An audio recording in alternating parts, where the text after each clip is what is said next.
you don't notice this, but this is how people feel about you. And imagine in our world today to have someone actually be critical like that. You're like, why are you being critical? You're judging me. Yeah, this is not your job. You're not supposed to tell me this. Well, no one's cared enough about you to tell you until now. Welcome back to our podcast. This is going to be episode number 3 for us. Welcome back, Levi. You've been having fun doing this? Yeah, big time. This is a lot of fun. I like talking about this kind of stuff. I hope people like hearing this kind of stuff. Yes. So we're excited you're back for our 3rd episode. The NBA draft's happening right now. You hear it? It's the second round right now. I know. Like happening right now. Yeah. You know what the Mavericks are doing? I haven't even. They're losing the finals. Set myself up for that one. Thanks. I hope your team loses next year. Unless they're Dallas Mavericks. No, Spurs are doing fine. So we're back for episode number 3. This is letter number 3 of the book by C.S. Lewis, Screwtape Letters. Last week, if you haven't heard the other 2 episodes, you can go back and listen to them. But last week we talked about relationships, and letter number 3 continues with relationships. Yeah. So Levi, why don't you take us into letter number 3? Yeah. So with letter 3, it's relationships again, but now it's a little bit more on familial type relationships. The way that we talk to and act with and interact with our family members. In this specifically, in letter 3, Screwtape is talking to Wormwood, right? The demon for the patient, our main character here. And he's talking about the patient's mother. We don't get names for these characters, but he's talking about the patient's mother and working alongside the demon for the patient's mother. I believe his name is Glubos. The demon of the mother. The demon that's tempting the mother, right? I guess in Lewis's idea here, everybody has like the demon that's trying to. He does, yeah. He does, yeah. Yeah. So he's trying to show Wormwood how he can use the relationship with the mother to negatively influence the patient. Okay, so he gives 4 different things that Wormwood can use against the patient. So the first one is number 1, keep his mind on the inner life. Right? What does that mean? Keep his mind on the inner life. What is the inner life? The inner life is like your feelings, right? Your own thoughts, your ideas, in yourself, pretty much. Yeah, your mind. It's like what's going on in your mind, you know? Or like they say now, in your own feels. Yeah. And it's kind of what he says here. He says that he thinks his conversion is something inside him, and his attention is therefore chiefly turned at present to the states of his own mind. So later on in that paragraph, he says something really important. You must bring him to a condition in which he can practice self-examination for an hour without discovering any of those facts about himself, which are perfectly clear to anyone who has ever lived in the same house with him or worked in the same office. Wow. That's kind of crazy. Imagine if I could pray for an hour. And think about, or even not even pray, just be introspective and meditate on my own life and still not realize the things that other people pick up from me in 10 minutes of knowing me. Oh, yeah. It's crazy. But if you think about it, it's kind of true. It happens to us. We talked about, before the show, we talked about relating this to something is kind of silly, I guess, maybe, but relating it to like body odor. Like if I stink, right? The last thing I want to hear is someone come to me and tell me, hey, you stink. And the last thing someone wants to do is be the person that has to go up to the person and tell them, I'm so sorry to tell you this, and I don't know how to put it, but you stink, you know? And so if that's the case, though, is the person ever going to stop stinking? They can't smell themselves. How are you ever supposed to stop doing it? How are you ever supposed to fix it if you're not made aware of it? So if I'm thinking about my own life and I can't notice the little things that people notice about me that are kind of like annoying or that are kind of problematic or that are bad, personality quirks or whatever, and nobody feels comfortable pointing it out to me, and I also won't accept it from anyone else, how am I ever going to get better? I can't even notice those things about myself. That's scary. It is scary. Do you think that in Christianity, Levi, most Christians will allow somebody to speak into their life, or do they get easily offended? The key to it, I think, is being humble. If I'm humble, I will accept other people's. It's crazy. I don't even want to use the word critiques because most people as soon as they hear the word critiques, it's too close to the word critical. And you just can't be critical. You just can't be critical of anybody. How do you ever get better without some type of criticism? We have to get over that. It's hard. I know. And I've been told told things by people that were, they felt negative to me. They kind of hurt, but I needed to hear it. I wouldn't have gotten any better without hearing it. It's not that criticism's wrong. It's that we have to do it the right way. You have to be constructively critical. We all need to allow it some way or shape or form into our life. Yes. Right? If we want to abstain from any type of criticism, then we're just going to get lost in our own life doing things our own way. Yeah, we're never going to get better. Yeah, and never going to get better. Last letter, we're talking about how important relationships are. That's one of the reasons why I think God put relationships around us. Right? We referenced that scripture when they ask him what's the most important law. Love the Lord your God. And second is just like it, to love your neighbor as yourself. Yeah. That's why. Am I really loving my neighbor if I can't be honest with them and tell them, hey, I'm not telling you this to hurt you. Yeah. I'm telling you this because I care about you. This needs to be better, or this doesn't seem right, or maybe you don't notice this, but this is how people feel about you. And imagine in our world today to have someone actually be critical like that. You're like, why are you being critical? You're judging me. Yeah, this is not your job. You're not supposed to tell me this. Well, who is? No one's cared enough about you to tell you until now. Yeah. That's hard. That's really hard. And they say most men do want somebody in their life that's going to challenge them, right? But in church in general, at least as time has progressed, we've seen the church word is spiritual authority, right? Somebody who has authority, spiritual authority over our lives.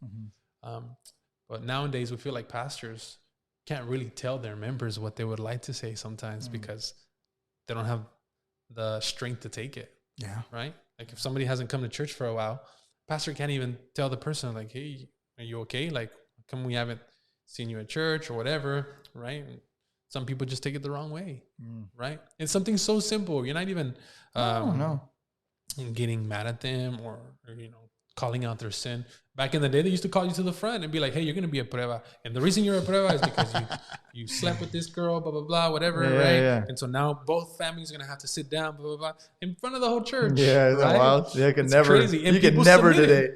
Yeah, people still submitted to that. They followed the spiritual authority. Yeah. And obviously, that's one of the tenets of postmodern modernity, is the fact that there is no authority, no more absolute authority, right? That's why everybody bashes anybody, students with teachers now. I can respect. And what can the teacher do? Not much, because administration will be on the parent's side. Because and you're a teacher, so you know exactly what you're talking about. Yeah, for sure. And why? Because who are you? You're just the teacher. But the teacher's supposed to have that authority. It's there for a reason. Yes. It makes everything flow better. It makes everything go better. The pastor's there to be the authority because he's supposed to be a guide for the herd. A pastor's a shepherd. They lead the herd. If the sheep all start saying, wait a second, why do we even listen to this guy? Yeah. And they all get eaten. And then they're wondering, why are we getting eaten? Well, you stopped listening to the guy who knew where the wolves were. He was trying to lead you away from the wolves. And you're like, no, I'm going to go my own way. And then you wonder why you're in problems. Exactly. Yeah, so we need to allow somebody to speak to us, and that person that we trust, or obviously like a mirror for us, so we can give a reflection of ourselves. Yeah. And we talk about that a lot. As teachers, I remember we talked about reflecting on our teaching and practices of teaching. And what's the whole point of having the principal walk into your room and what? Do great what? Job, Levi. No. The lesson was horrible. The kids were yelling. No. You did a great job. No. The purpose for them to go in there and to criticize you. They literally give you they send it to you like a form that says all the things that they want you to do better or the things that you did well. I'm not saying you can't say that someone's doing something well. If they're doing something well, great. Yeah. But you also need to point out the areas where they got to get better, because then how are you going to get better? You're not going to get better. Makes me think of Jason Garrett. They missed the field goal. Great job, team. Let's go. Clap. Yeah. We'll get it. It's okay. No, it's not okay. It's not okay. Yeah. All right. Second place. Yeah. So the second thing he says, in the second place, since his ideas about her soul, he's talking about the mother. Okay. So just to give it a little bit of context, he's talking about the patient's prayers for his mother. Okay. He says, make sure that they're always very spiritual, quote unquote spiritual, that he is always concerned with the state of her soul and never with her rheumatism. Like, that blew my mind. I was like, hey, wait a second, you're right. We focus, especially as Christians, and we know the spiritual aspects of life. We sometimes focus so much on a person's spiritual life, we focus so much on what's going on inside of them that we don't even stop to think about what they need, what's going on the outside. Also, like, yeah, I get pray for his mom's spirit, but what about like her actual daily health? What does she have food? Is she sick? Like, are we worrying about those things as well? Those are things we also need to care about when it comes to people. We can't just we can't ignore those sides because I'm not of this world. I only focus on the spiritual. Like, no, we gotta care about people. And so then he says, in the second place, since his ideas about her soul will be very crude and often erroneous, he will in some degree be praying for an imaginary person.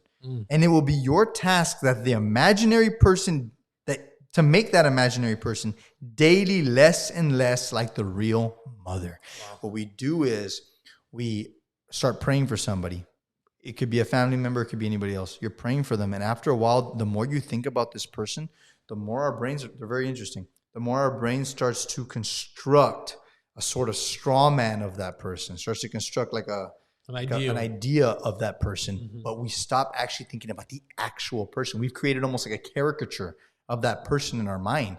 And so instead of praying for the actual person, we're praying for this made up version of the person. And so what ends up happening, Lewis says, is that it becomes suddenly so simple for the person to have this impassioned prayer for the wife or the son's soul, and then beating or insulting the real wife or the son without qualm, because they're not the same person in your head anymore. You've created this ideal of the person that you care about, that you think about. You're not actually thinking about the actual person. That's it takes a lot of reflection. I think it really does. It's a tough one. You set yourself up for failure because you create this idea of how they should be, right? What they should be like. But then your reality is different, right? So you can pray for them, but you turn around and tell them the nastiest words you can think, right? Insult them or whatever. And because we think we care for the person. We're actually caring for the caricature of them we've made up in our mind, right? That's my mother. Of course I love my mother. What are you talking about? I love my mother. That's my mother. I always respect her. Then you go and see her and you're like ignoring her, or you're being a jerk or whatever to her. That's not right. That's not right. That's what they say sometimes. We are always more kinder to people who are not outside of our family. Yeah. But in our family, we treat them worse. Yeah, I know. Okay. So then the third one is, he starts talking about, this gets into more like, I would say more like marriage type stuff. He starts talking about how when people have lived together for many years, it starts to happen that tones of voice, expressions of the face, which are almost endurably irritating to the other. So now I start focusing on the minutia of a person. And the funny thing that he mentions is not only do they focus on the minutia of a person, the face expressions, the tone of voice, or whatever, they also start... They do that and at the same time ignore that they have those same things. They also have their own little mañas, a little tone of voice, little personality quirks that they're probably pretty annoying too. But you're so focused on the other person's that you forget that you're a human being. You also have them. They're being patient with you. You should be patient with them. Yes. But the devil wants to poke at those things. How much easier to break apart a relationship than to just poke at the little things? You think that, it's got to be something fundamental. He cheated on me. No. Sometimes it's the little things that can just kind of drive you up the wall a little bit. And then it's so much easier for another issue to break. If you put something under stress and under pressure, then all it takes is a little bit more to break it. Yeah. As long as you're constantly under stress and pressure, then anything will break you. Yeah. If I'm always thinking, he's annoying or she's annoying, and look at the little things that he does, look what he does. He kind of, I don't know if it's here. It might have been in another place where he talks about how, where is it? I lost it. He kind of talks about how like it's almost like when you get married and you're kind of like in love and stuff, and then when you actually have to live with the person, and they always tell you some premarital counseling or whatever. Hey, be careful. I know you're all lovey-dovey right now, but as soon as you get married and you have to live with the person, you're gonna notice all the little things. They leave the socks on the floor, and they don't take out the trash when it's full, and the little things that you didn't notice before. They drive you up the wall, but you can't let those kinds of things affect you that way. You can't. Yeah, you definitely can. Right? Okay. And then you have the fourth one. The fourth one says, in civilized life, domestic hatred usually expresses itself by saying things that would appear quite harmless on paper. The words are not offensive, but in such a voice or at such a moment that they're not far short of a blow in the face. It's like, man, I'm not saying anything that's wrong. I'm telling you the truth. But the way that I say it to you, it says way more than the actual words. I can tell you, trying to think of an example, right? Let's say that take out the trash. Yeah. If I tell you, hey, I told you to take out the trash, right? That doesn't sound so bad. But if I yell it at you, I told you to take out the trash. Like, okay, calm down. Hey, relax. Now you're making it worse. Or if I want to point something out to you, let's say this is where tact comes into it, right? Let's say it's a church situation, and you as a pastor need to talk to someone about something you've noticed that they've been doing kind of wrong, right? And you being, the pastor and caring about their soul, you want to make sure you bring it up to them. Hey, I heard that someone told me, and I wanted to hear it from you, that you were doing such and such thing in such and such place. And let's talk about that. Is this something that God really wants for our lives? It's a whole other animal for you to get the person and pull them aside and be like, hey, where were you on the night of? Exactly. Or pull them into the front in the pulpit, right? In the middle of the service. Yeah, and just start just knocking them down and being like, you're causing damage. What you're saying is true. You're telling them something. This is not right. You're causing conflict in your life. You're gonna ruin your life. God is not gonna honor this. But the way that you say it just makes such a big difference. And you know what? Maybe it shouldn't. There's people that I hear this all the time. Right? Well, I'm a very honest and straightforward person. I hear this from people all the time. I'm gonna tell you like it is. There's people that take a lot of pride in that. Yeah. That's, to me, people that take pride in that, it's emotional immaturity. That's not the way that you deal with people. I get it. You're like tough and you can dish it out. Okay. A lot of times those are the same people that can't take it. Yeah. But they love to dish it out, right? I'm going to tell you, I'm going to tell you the truth. I'm going to say, and if you don't like it, I'm blunt. You don't like that about me, then don't hang out with me. Then you can't be my friend. That's a you problem. Yeah. Exactly. Right. But that's not how you talk to people. That's not how you win people over for Christ, one. That's not how you repair your relationships, one, two. That's just not the way to talk to people. There's a way to talk to people that's going to get the end result you're looking for so much easier. It's not that you're lying. You're being truthful. You're being honest. But if you actually want to be successful with what you're doing, then you do need to pay attention to the method. Mm-hmm. Method is also important. It's not just end result. It's not just substance, it's also method. How do I go about getting the result that I want? Yeah, it's not just what you say, it's how you say it. Exactly. Right. And the double thing that happens here is the fact that he goes on to tell him, now make sure, so you're the demon on one side, but the demon for the other person, right? Make sure each one of them thinks like the same way. Right? Each of these two fools has a sort of double standard. Yeah, double standard. So that makes it even worse. So on one side, you're doing it. And the opposite side, they're doing it too. Yep. Yeah. It's funny. He calls it delightful, right? He's like, because they're demons, right? Yeah, of course. This delightful situation of a human saying things with the express purpose of offending and yet having a grievance when offense is taken. It really is a double standard. Oh, I can tell you that, but you can't tell me that. Oh, no. Why are you being so sensitive when I'm telling you the truth? Yeah. Why are you taking it so hard? Yeah. Right? I'm just telling you the truth. But as soon as a person starts telling them the truth, why are you saying it that way? Why are you? And we think we're not like this. Yeah. But we really are. And that's what the devil likes to mess with. He likes to play with that and toy with that and say, look, I got him. Look, all I really wanted to see was them in conflict, not solving problems. There's conflict that solves problems, and then there's conflict that just makes problems worse. Yes. Conflict doesn't necessarily have to be evil, right? But when that conflict is just causing destruction, you're not doing anything right. You're now the devil's winning. Yeah. He got you in a place where you're now hurting each other instead of making each other better. Correct. And that's an area that I'm growing in myself too, because I've always tried to avoid conflict. I'm not a conflict seeking person, right? But I'm learning, especially in positions like the one I'm in now, leadership, that conflict can also be a good thing, right? Because when you avoid things, right, in a marriage, or even with your kids, or, sometimes in friendships and relationships, we tend to avoid things that we need to confront so that we can keep the relationship at peace. And the irony of that is that we think that by not bringing it up, we're keeping the relationship in peace. Yeah. And I understand some moments wisdom is required to. Sure. Like, for example, some marriages, unfortunately, I've known this now. Before I used to make fun of them, like, oh, look, he always tells her what to do, or she tells him what to do, right? I was like, I'm never going to be that person. But now that I've been married 9 years, it's like, man, only them two know what it takes for them to stay married. Sure. Right?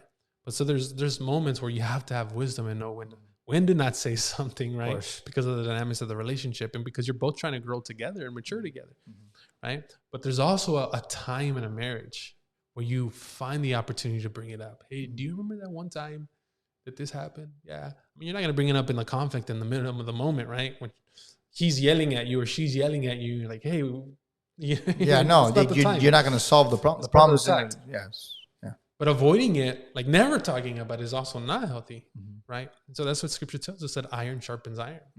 We always use it to talk about men, right? How we need to get together and challenge each other so we can sharpen each other. Sure. It's talking about conflict. When you get together also, you start chipping away, sharpening the iron, the spark starts to fly, there's fire, right?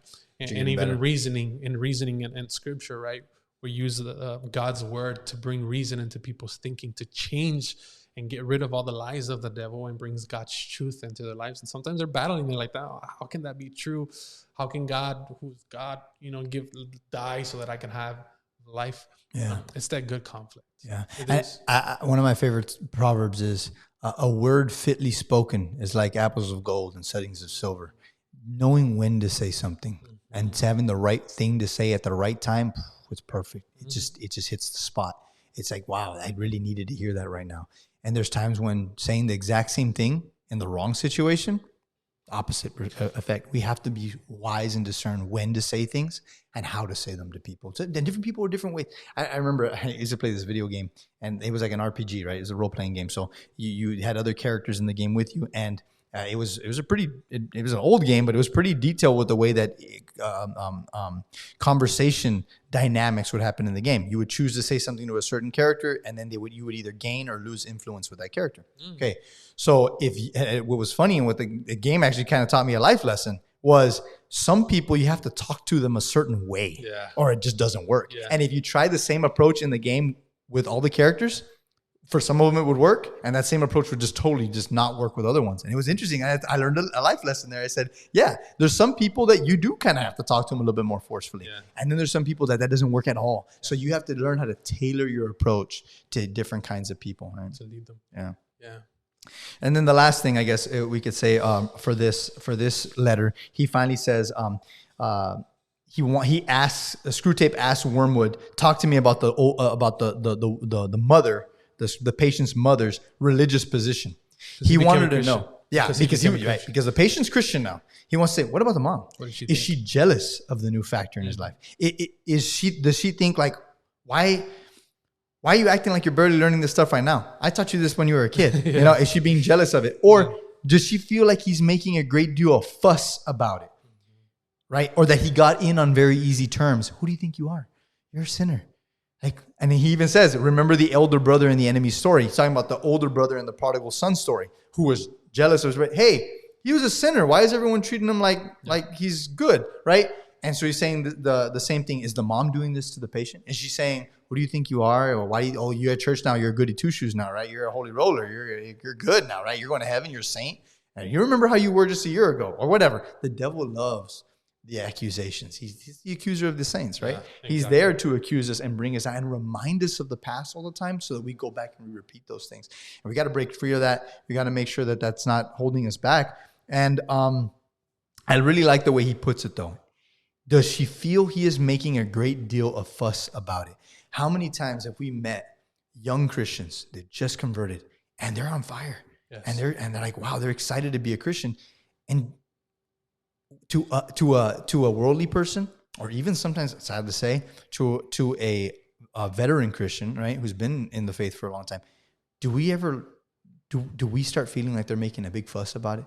Is our joy so gone that we tamp down other people's joy? We should be rejoicing with them that they've come to this faith. And it's not like, they're making a big fuss about it. No, they're on fire. And I hope that they keep that fire going. Yes. I remember I used to hear this all the time when I was younger. The holiness, the youth would come back from youth camp and they'd be all on fire and they'd be at the altar jumping and dancing and stuff. And they'd be all into it. And you'd have that old man on the back being like, give it a week or two. Yeah. They just came back from camp. Yes. What a horrible mentality. The mentality should be praise God. Yes. That's awesome. Let's keep it going. Yes. Keep the fire going. Amen. Let's encourage them. Instead, it was new Christian. No. Exactly. They'll calm down. Oh, man, I want to see the new Christian running up in front. Yeah. They used to do that all the time. Instead, it's like, well, is everyone else? Oh, okay, well, I guess maybe not. Like, no, we got to keep the fire going. There's an old song from Gunger before. He's not Christian anymore, but back when he was Christian, he had a great song. He says, let children, he says, let church bells ring, let children sing.